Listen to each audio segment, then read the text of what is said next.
Hello ये चिंकी, कैसी है तुम? तेरा सफर कैसा रहा? मेरा मेरा तो पूछ मत। मैं भी खूब घूमी तेरी तरह। हाँ, खूब उत्तर प्रदेश, अयोध्या, लखनऊ, गोरखपुर खूब घूमी जी भर के।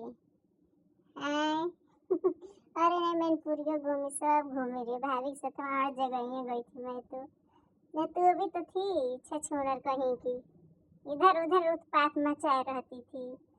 चल 2 दिन में आ रही है ना, तब मिल के गप्पे सप्पे लड़ाएंगे, समझी? अरे उनका उन लावन है ये, और ये मैया एक नंबर के। तो घूमने तो जाके एकदम छिपकली बन गई थी गाँव में। खूब बेबसी के भंडार मचाए रखी थी चटनी कहीं की। करे कितनी चटनी हो जाती है रे गाँव में तो जाके। हाँ, ऐसा लगता कुछ मिलता नहीं है तेरे को। चल ठीक है, आ तो बात करती हूँ, समझी?